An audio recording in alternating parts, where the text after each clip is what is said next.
બાળકો, તો આજે આપણે ગ્વાલા અસાઇનમેન્ટ 2021 પેપર નંબર 6 એમાં પણ સેક્શન બી વિશે વાત કરવાના છે.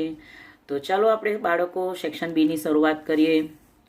તો બાળકો તમે જોઈ શકો છો કે શરૂઆતમાં તમને કવિતા છે અને કવિતાની પંક્તિઓ મતલબ સ્ટેન્ઝા આપેલા છે અને એમાંથી પ્રશ્નના જવાબ લખવાના છે.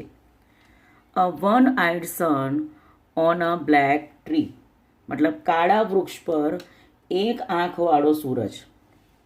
With the patch of cloud over it, તેની ઉપર વાદળનો એક ધબ્બો. The blue fish flying on a forehead of the cloud. Forehead એટલે કપાળ, લલાટ અહીંયા થાય, એટલે કે વાદળના લલાટ ઉપર એ ઉડતી એક ભૂરા રંગની માછલી. The yellow butterfly swimming in the waterfall. Waterfall એટલે પાણીનો ધોધ, એટલે પાણીના ધોધમાં નહાતું એક પીળું પતંગિયું, તરતું એક પીળું પતંગિયું. તો મતલબ એક આંખવાળા સુરત દાદા કાળા વૃક્ષ પર, એની ઉપર વાદળનો ધબ્બો, ભૂરી માછલી જે આકાશના લલાટ ઉપર તરે છે અને પાણીના ધોધમાં પીળું પતંગિયું તરી રહ્યું છે. હવે આપણો પ્રશ્ન છે બાળકો, what is there over the sun? સૂરજ ઉપર શું હતું? તો ઓવર ધ સન. જુઓ બાળકો, શોધો ઓવર. મળ્યું. શું છે ઓવર? તો કે પેચ ઓફ ક્લાઉડ. શું છે? પેચ ઓફ ક્લાઉડ મતલબ કાળો ધાબો. અહીંયા એક ધબ્બો છે અહીંયા આગળ. તો જવાબ આવશે there is a patch of cloud over the સન. આપણે અહીંથી લખવાનું ધેર ઇઝ, પછી અ પેચ ઓફ ક્લાઉડ, પછી પ્રશ્નમાંથી જોઈને લખવાનું ઓવર ધ સન. બીજો જવાબ છે, પ્રશ્ન છે સોરી બાળકો, what is the butterfly doing? પતંગિયું શું કરી રહ્યું હતું? તો બટરફ્લાય ડુઈંગ તો આ રહ્યું. The yellow butterfly swimming in the waterfall. બેઠો જ જવાબ આપેલો છે તો એ જ લખવાનો છે આપણે. 18મો પ્રશ્ન છે, the blue fish is swimming in the waterfall. મતલબ ભૂરી માછલી એ પાણીમાં તરી રહી છે. સાચું કે ખોટું? તો બ્લુ ફિશ પાસે પહોંચી જાઓ. આ રહ્યું. તો અહીંયા છે સ્વિમિંગ, અહીં છે ફ્લાઇંગ. તો બાળકો આ વાક્ય સાચું હશે કે ખોટું? આ વાક્ય આપણું ખોટું છે. તમે અહીંયા 3 જવાબ જોઈ શકો છો. There is a patch of cloud over the sun. The butterfly is swimming in the waterfall. અને the blue fish is swimming in the waterfall. આ ખોટી વસ્તુ છે. બ્લુ ફિશ તો ફ્લાઇંગ કરતી હતી, સ્વિમિંગ નથી કરતી. હવે તમને આગળ બ્લેક બકમાંથી એક લેસન આપેલો છે. તો અહીંયા કહે છે, in the morning just like any other day, એટલે કે બીજા કોઈ પણ દિવસ જેની જેમ આ દિવસ પણ આઈ વેન્ટ ટુ સ્કૂલ, હું સ્કૂલે ગયો.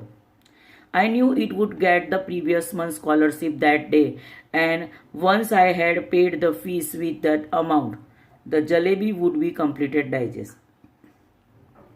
એટલે હું જાણતો હતો કે મને અગાઉના મહિનાની સ્કોલરશીપ મળવાની હતી અને એકવાર જો એ સ્કોલરશીપ મળી જાય, એની રકમ મને મળી જાય તો એનાથી હું ફી ભરી દઉં, જેથી કરીને મેં જે ફીના પૈસામાં ખાધેલી જલેબી એ પૂરેપૂરી મને પચી જાય. But I when go to the school, પણ જ્યારે હું સ્કૂલે પહોંચ્યો, I found out that scholarship was going to be paid a following month. અરે ભાઈ, હું સ્કૂલમાં ગયો ત્યારે મને ખબર પડી કે સ્કોલરશીપ તો આવતા મહિને અપાવવાની હતી. My head started spin. મારું માથું ભમવા લાગ્યું. અરે કે હવે હું શું કરીશ? ફીની તો મેં જલેબી ખાઈ નાખી. હવે જલેબી તો ખાઈ નાખી, મને એવું કે સ્કોલરશીપ મળશે એટલે હું ફી ભરી દઈશ, પણ સ્કોલરશીપ તો હજુ આવતા મહિને અપાવવાની છે. Master Gulam Mohammad announce that the fee would be taken during recess. Master Gulam મોહમ્મદે કહ્યું કે ભાઈ રિસેસમાં દરેક બાળક પાસેથી ફી લેવામાં આવશે. When the recess bell rang, જેવો રિસેસનો ઘંટ વાગ્યો, I left the school and walk on and on. તો હું સ્કૂલની બહાર નીકળી ગયો અને ચાલતો ગયો. Finally I reach the railway station. અને છેવટે હું રેલવે સ્ટેશન પહોંચ્યો. I start praying Allah Mian. હું અલ્લાહ મિયાને બંદગી કરવા માંડ્યો, પ્રાર્થના કરવા માંડ્યો. Just this one save me, આ એક વખત પ્રભુ મને બચાવી લે. Order a farishta to pass by and drop just 4 rupees in my pocket, કે હે અલ્લાહ મિયા, તમે ફરિશ્તાને હુકમ આપો કે તે મારી બાજુમાંથી પસાર થાય અને ધીમે રહીને મારા ખિસ્સામાં 4 રૂપિયા સરકાવી જાય. આઈ promise I will be use them only pay my fees, હું વચન આપું છું કે આ પૈસાનો માત્ર ફી ભરવામાં ઉપયોગ કરીશ, નોટ ટુ ઈટ જલેબી, હું આમાંથી જલેબી ખાઈશ નહીં. એટલે હવે તમને ખબર પડી, અહીંયા એક છોકરો પોતાના સ્કોલરશિપમાં પૈસા મળવાના છે એટલે જે સ્કૂલની ફી ઘરમાંથી આપે છે એની જલેબી ખાઈ જાય છે. અને હવે એને એવું છે કે સ્કૂલની સ્કોલરશિપ મળશે ને એમાંથી હું સ્કૂલની ફી ભરી દઈશ. પણ જ્યારે સ્કૂલમાં જાય છે તો ખબર પડે છે કે ભાઈ ફીની તો જલેબી ખાઈ નાખી, સ્કોલરશિપ તો આવતા મહિને અપાવવાની છે.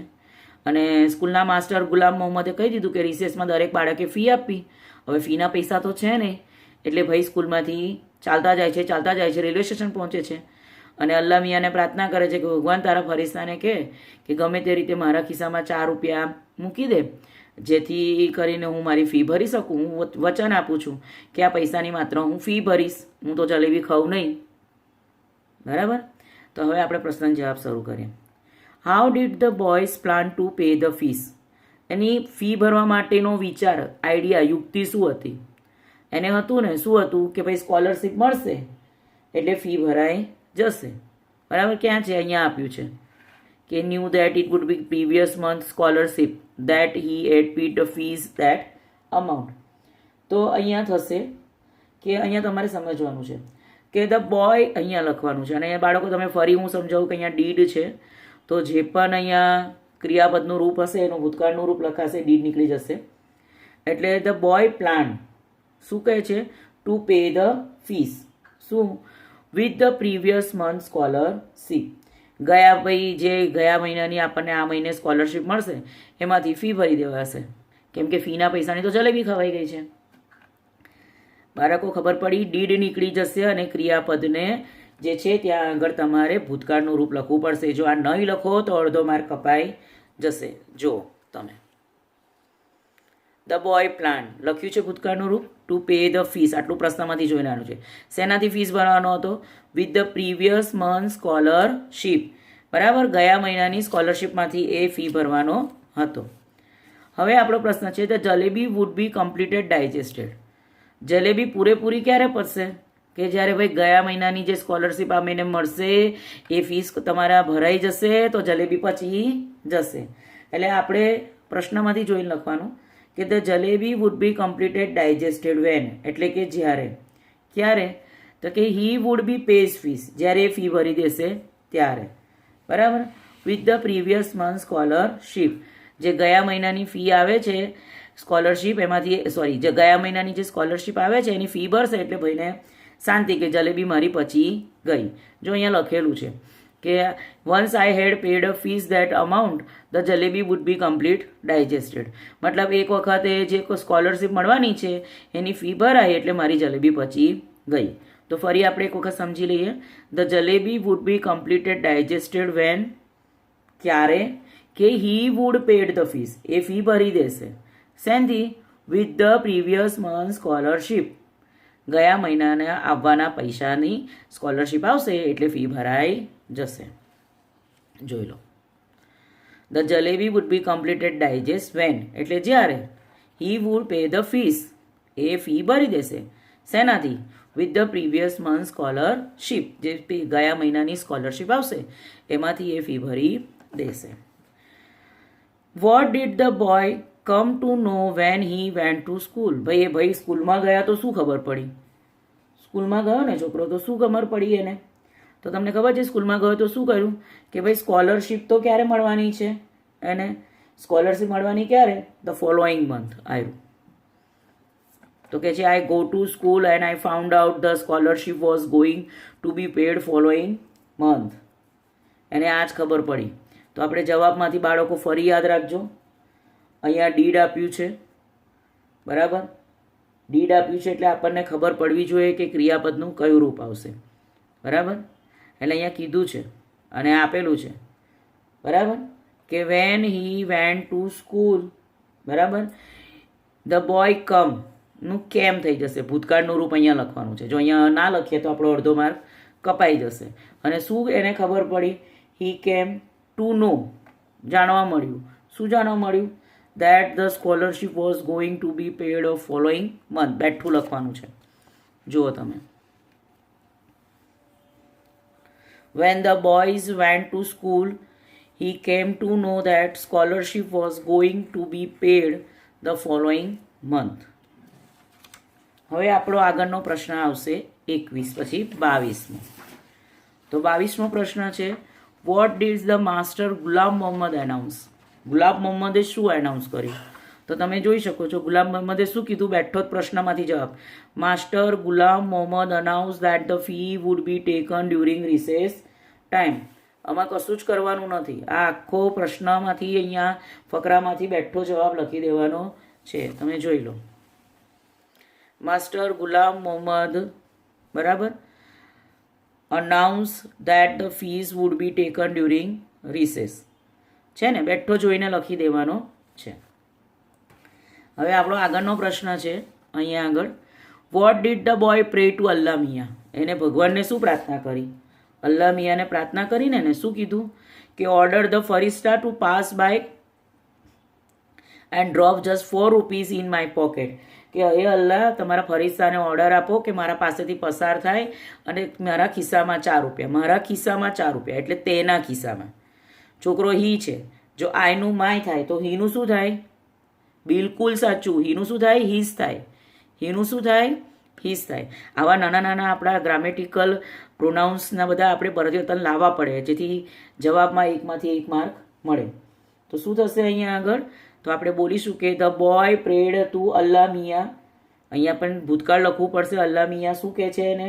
કે ભાઈ અલ્લાહ મિયાને કહે છે કે ભાઈ ઓર્ડરિંગ ધ ફરિસ્તા, તમારા ફરિસ્તાને ઓર્ડર આપો ટુ પાસ બાય, બરાબર, મારી બાજુમાંથી પસાર થાય એને કહે છે. And drop just 4 rupees in his pocket. માયની જગ્યાએ શું લખવાનું છે આપણે? His pocket.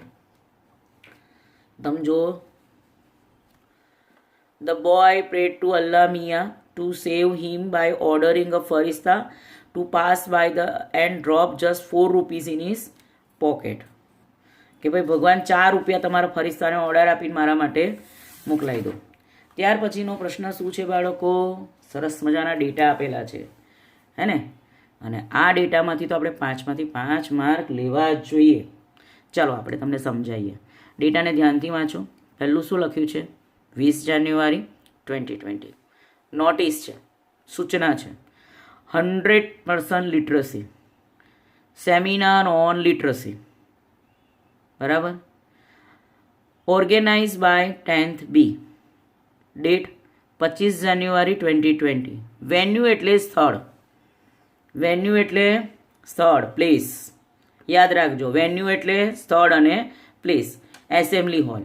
ટાઈમ છે 10 AM ટુ 3 PM. ટોપિક છે હાઉ ટુ એચીવ 100% લિટરસી. 100% શૈક્ષણિકતા કેવી રીતે પ્રાપ્ત થાય.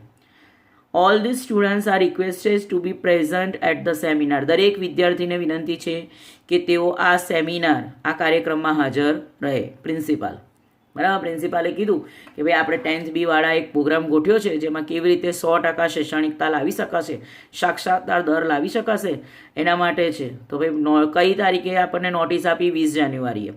શું છે ટોપિક? તો કે શું છે topic? How to achieve 100% literacy. કોએ નક્કી કર્યો છે આ પ્રોગ્રામ? ઓર્ગેનાઇઝ કોએ કર્યો છે? તો કે 10th B. કઈ તારીખ છે? 25 જાન્યુઆરી 2020. ક્યાં છે? તો કે એસેમ્બલી હોલમાં. સમય શું છે? કે સવારના 10 થી બપોરના 3. બરાબર. શું સૂચના ખાસ આપવામાં આવી છે? All the students are requested to be present at the seminar. બરાબર, દરેક વિદ્યાર્થી આ કાર્યક્રમમાં હાજર રહેવાનું છે. તો ચાલો બાળકો હવે આપણે શરૂ કરીએ. પ્રશ્ન 24મો. What data is this? ભાઈ આ શેના ડેટા છે? તો તમને જણાવ્યું શેના ડેટા છે? આ મોટા અક્ષરે આપણે જણાવ્યું છે તો કે the data is four seminar on literacy. આ એના ડેટા છે. બરાબર બાળકો, જો છે this data is four seminar on literacy. હવે આપણો આગળનો પ્રશ્ન છે, vote is the topic of the seminar? Topic શું છે મેં તમને પહેલાં હમણાં જ સમજાવ્યું. ટોપિક સ્પેલિંગ શોધો, સરખો સ્પેલિંગ શોધો, જવાબ મળી જશે. મળ્યો જવાબ? મળ્યો? વિચાર તો કરો. ટોપિક અહીં લખેલું છે, અહીંયા પણ લખ્યું છે. મળે છે જવાબ? Very good. આ જ છે હાઉ ટુ એચીવ 100% લિટરસી. તો આપણે પ્રશ્નમાંથી ચાલુ કરીશું. The topic of the seminar is how to achieve 100% literacy. બાળકો આમાં તો આપણે 5માંથી 5 માર્ક લેવા જ જોઈએ. હા, the topic of the seminar is how to achieve 100% literacy. હવે આપણો પ્રશ્ન છે by whom's the seminar organise. ભાઈ સેમિનાર કોઈ ઓર્ગેનાઇઝ કર્યો છે? ફરી આપણે સરખા સ્પેલિંગ શોધીએ. ઓર્ગેનાઇઝ. શોધો ઓર્ગેનાઇઝ ક્યાં છે? મળ્યું? કોણ છે ઓર્ગેનાઇઝની નીચે નામ? મળી ગયું? હે, સરસ. તો શું જવાબ આવશે? The seminar is organise by 10th B. છે ને? 5માંથી 5 માર્ક લેવાના. શું વાત છે? આપણે બોર્ડવાળાને કે એમ થોડી જવા દઈએ, માર્ક તો લેવા જ જોઈએ. છે ને? સમજો, the seminar is organise by 10th B. અને બાળકો ધ્યાનથી, સ્પેલિંગની ભૂલ તો બિલકુલ ના થવી જોઈએ. તમારા માર્ક કપાઈ જશે. એટલે જોઈને લખવામાં તો ભૂલ થવી જોઈએ જ નહીં. Vote is the duration of seminar? Duration એટલે ભાઈ સમય. સમય શું હતો બાળકો? સમય એટલે ટાઈમ. શોધો ટાઈમ ક્યાં છે? મળ્યો? હા, મળી ગયો ટાઈમ. કેટલા વાગ્યાથી છે? 10 AM to 3 PM. તો લખવાનું આપણે the duration of the seminar is 10 AM to 3 PM. જોઈ લો બાળકો, the duration of the seminar is 10 AM to 3 PM. હવે આપણો પ્રશ્ન છે આગળ, અંતિમ છેલ્લો. 5માંથી 5 લેવાય એવા ડેટા છે. Where will the seminar is held? Seminar held ક્યાં હતો? ક્યાં? જગ્યા. વેર આપ્યું છે ને? જગ્યા એટલે શું? મેડમ ક્યારના બોલે છે. કોને જગ્યા કહેવાય? મેડમ કહે છે. શેને કીધું તું મેડમે? વેન્યુ એટલે પ્લેસ એટલે સ્થળ. શું છે? ક્યાં છે? Assembly hall. છે ને? બિલકુલ ભૂલ કર્યા વગર લખવાની. The seminar will be held ક્યાં છે? In the assembly hall. જોઈ લો, the seminar will be held in the assembly hall. બિલકુલ ભૂલ ના પડવી જોઈએ. 5માંથી 5 માર્ક. સાચું પડી ગયું તો. બીજો લકી ડ્રો આવી રહ્યો છે, જેમાં છે ફકરો, અને ઇન્ટરવ્યૂ આપી દીધું હોય છે મોટા ભાગે. તો ચાલો એને પણ આપણે 4માંથી 4 માર્ક લેવાની કોશિશ કરીએ. Mahesh, good morning sir. સુપ્રભાત સાહેબ. Officer, good morning, have a seat please. What is your name? સુપ્રભાત, અરે આવીને અહીંયા બેસો, મહેરબાની કરીને આવો, બેસો. શું તમારું નામ શું છે? મહેશ, આઈ એમ મહેશ પાઠક. મારું નામ મહેશ પાઠક છે. Officer, what are your education qualification? તમારી શૈક્ષણિક લાયકતા શી છે? Mahesh, sir I have done BCom from a Bombay University. I stood first in my college with a 85% mark. સાહેબ, હું બોમ્બે યુનિવર્સિટીમાં બીકોમ કરેલું છે અને મારો યુનિવર્સિટીમાં પ્રથમ નંબર આવ્યો તો મારા ટકા 85% હતા. એમ 85% માર્ક. એમ. Officer, how old are you? તમે કેટલા વર્ષના છો? Mahesh, I am 22 years old. સાહેબ, હું 22 વર્ષનો છું. Officer, why are you applying for the job for a clerk in spite of such a good qualification? અરે ભાઈ, તમે આ ક્લાર્કની જોબમાં કેમ અરજી આપી જ્યારે તમારું શૈક્ષણિક લાયકાત તો ઘણી સારી છે? Mahesh, sir I need a job to support my family and also to study further. સાહેબ, મારે મારી ફેમિલી એટલે મારા કુટુંબને સહકાર આપવો છે અને મારે આગળ ભણવાનું પણ છે. તો મારા કુટુંબને એની તકલીફ ન પડે, એમ ફી ભરવા માટે એના સપોર્ટનો સાથ આપી શકું અને પૈસા વધે તો મારા આગળ ભણવાની માટે ફી ભેગી કરી શકું એટલે. Officer, but you have no work experience. પણ તમને તો કોઈ પણ જગ્યાએ કામ કરવાનો અનુભવ તો છે જ નહીં. મહેશ કહે છે, યુ આર રાઇટ સર. તમે સાચા છો સાહેબ. આઈ એમ હાર્ડ વર્કિંગ. પણ સાહેબ હું તો સખત મહેનત કરીશ, ઓનેસ્ટ હું પ્રમાણિકતાથી, અને સિન્સિયર અને ખૂબ જ એમ એકાગ્રતાથી કામ કરીશ, એમ સિન્સિયરપણે ગંભીરતાપૂર્વક કામ કરીશ. If given a chance I promise I will not let your down. જો તમે મને એક પણ પ્રયત્ન કરવા દેશો તો હું તમને નિરાશ થવા નહીં દઉં. Officer, do you know the typing? શું તમને ટાઈપિંગ કરતા આવડે છે? અહીંયા મહેશ કહે છે, yes sir, I know typing and shorthand. હા સાહેબ, મને ટાઈપિંગ પણ આવડે છે અને શોર્ટ હેન્ડ પણ આવડે છે. Officer, fine, I will give you a chance two prove your self. હા, હું તને નોકરી પર રાખીશ, જેથી એક ચાન્સ તમને આપું કે તું તારી જાતને સાબિત કરી બતાવે. મતલબ અહીંયા મહેશ અને ઓફિસર ઇન્ટરવ્યૂ આપી રહ્યા છે. મહેશ એવું કહે છે કે હું બોમ્બે યુનિવર્સિટીમાંથી ભણેલો છું અને મારું બીકોમ છે, અને બીકોમ હોવાને કારણે હું શૈક્ષણિક લાયકાત તો સારી ધરાવું છું. તો ઓફિસર એવું કહે છે કે ભાઈ તમારી આટલી સારી શૈક્ષણિક લાયકાત છે તો પછી તમે એમ કે આ જોબ કેમ કરવા માંગો છો? તો કે સાહેબ એવું છે ને કે મારે આગળ ભણવાનું પણ છે અને મારી ફેમિલીને સપોર્ટ પણ કરવાનો છે, એટલે પછી મને બે સાથે ન ફાવે, એટલે હું થોડી એમને મદદ કરું ને એટલે પાર્ટ ટાઈમ જોબ અહીંયા શોધું છું. તો કે તમને કોઈ જાતનો અનુભવ તો છે નહીં? તો કહે છે ને કંઈ વાંધો નહીં સાહેબ, હું સખત મહેનત કરનારો, પ્રમાણિક અને સ્થિરતાથી કામ કરનારો છું, ગંભીરતાપૂર્વક. જો તમે મને એક ચાન્સ આપશો તો તમને નિરાશ થવા નહીં દઉં. તો ઓફિસર કહે છે શું તમને ટાઈપિંગ આવડે છે? હા, મને ટાઈપિંગ પણ આવડે છે, મને શોર્ટ હેન્ડ પણ આવડે છે. તો ઓફિસર કહે છે સારું, હું તમને એક ચાન્સ આપીશ જેથી તમે તમારી જાતને સાબિત કરી શકો. તો બાળકો અહીં પ્રશ્ન જુઓ શું છે આપણો અહીંયા. What are Mahesh qualification? આપણે ફકરામાં જોઈએ એનું ક્વોલિફિકેશન શું હતું, હું હમણાં જ સમજાયું. શું હતું qualification? BCom from Bombay university, બરાબર. એનું ક્વોલિફિકેશન શું હતું? બીકોમ. તો જુઓ લખ્યું છે મહેશ ક્વોલિફિકેશન ઇઝ બીકોમ, બરાબર. ફ્રોમ બોમ્બે યુનિવર્સિટી લખો તો બી ચાલે, પણ આપણે ક્વોલિફિકેશન કીધું છે, ક્યાંથી કર્યું છે એવું કીધું નથી. હવે આપણો બીજો પ્રશ્ન થશે, why does he want to job? એને નોકરી કેમ જોઈતી હતી? એ કહે છે ને નોકરી કેમ જોઈતી હતી, કે કહે છે કે આઈ નીડ અ જોબ, એટલે he need a job to support my family. કહે છે આઈનું માય થાય બાળકો તો હીનું શું થાય? જો આઈનું માય થાય તો હીનું his, and also to study further. એટલે તેને જોબ જોઈતી હતી કેમ કે તેને ફેમિલીને સપોર્ટ પણ કરવો છે અને એને આગળ ભણવું પણ છે. તો જુઓ છે he wants a job to support his family and also to study further, બરાબર. કારણ કે પ્રશ્નમાં ડઝ છે એટલે ક્રિયાપદના રૂપની પાછળ SKES લાગે. હવે આપણો પ્રશ્ન આવી રહ્યો છે, how does Mahesh describe himself? ભાઈ પોતાની જાતનું વર્ણન કેમ કરે છે? એને તો કહે છે કે ભાઈ તને તો નોકરીનો અનુભવ જ નથી, બરાબર. તો શું કહે છે?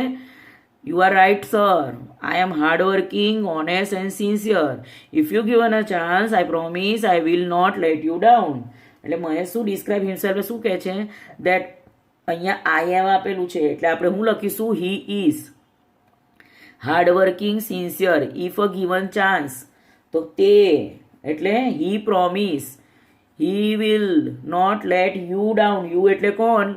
લેટ હિમ ડાઉન અહીંયા આવશે. આટલી બધી જગ્યાએ આપણે ખાલી કર્તાને અનુલક્ષીને ફેરફાર કરવાના છે, અને જે જગ્યાએ આઈ આપ્યું હોય ને તો જવાબમાં ક્યારે પણ તમારે આઈ નહીં લખવાનું, તમારે કર્તા જોવાનો. કર્તા જો પુરુષ હોય તો હી લખવાનું, કર્તા જો સ્ત્રી હોય તો સી લખવાનું. જો આઈનું માય થાય તો હીનું હિસ થાય. આ વસ્તુ નાની નાની બાબતો તમારે ધ્યાનમાં રાખવાની છે અને પછી જ જવાબ લખવાનો છે. જોઈ લો, મહેશ ડિસ્ક્રાઇબ હિમસેલ્ફ દેટ, મેં લખ્યું આઈ એમની જગ્યાએ he is working hard, honest and sincere. If given a chance, અહીંયા આઈનું શું કર્યું? He promise, he will not let him down. આ બધું ધ્યાન રાખવાનું છે ને તો અડધો માર્ક કપાઈ જાય. એમાં એક જ માર્કનો પ્રશ્નનો જવાબ હોય અને એમાંય આટલી બધી ભૂલો કરીએ તો માર્ક તો ન જ મળે. Does Mahesh get this job? શું મહેશને આ નોકરી મળે છે બાળકો? શું કહે છે officer? Fine, I will give you a chance two prove your self. મતલબ એને નોકરી મળી કે ના મળી? બિલકુલ સાચું, એને નોકરી મળી ગઈ. તો does Mahesh get a job? Yes. Mahesh ગેટની જગ્યાએ અહીંયા ડઝ છે, તો ડઝ નહીં હોય તો અહીંયા શું આવે ક્રિયાપદના રૂપની પાછળ? એસ કે? યસ. Gets this job. જો બાળકો, yes, Mahesh get this job. બાળકો ખબર પડી ને? તો બાળકો તમે અહીંયા સમજી શકો છો, અહીંયા આપણા પેપર 6નો સેક્શન બી પૂરો થાય છે અને આપણે ખૂબ જ સફળતાપૂર્વક 6 પેપરનો જે આ ભાગ છે એ અંત તરફ પ્રયાણ કરી રહ્યો છે. તો બાળકો શ્યોરથી મારા વિડીયોને લાઈક કરો, મારી ચેનલને સબસ્ક્રાઈબ કરો, બને એટલો આ વિડીયો વિદ્યાર્થીમાં શેર કરો. તમને કોઈ તકલીફ પડતી હોય તો મને કોમેન્ટ પણ કરો, જેથી મારા વિડીયોમાં ઇમ્પ્રુવમેન્ટ લાવી શકું અને આના પછી ટૂંક જ સમયમાં બીજા વિષયના પણ જવાબ સાથે લખેલા હું પેપર તમારા માટે વિડીયો બનાવી રહી છું. માટે મારી ચેનલને લાઈક કરો, જલ્દીથી વિડીયો મળે એટલે સબસ્ક્રાઈબ કરો અને thank you for watching my video.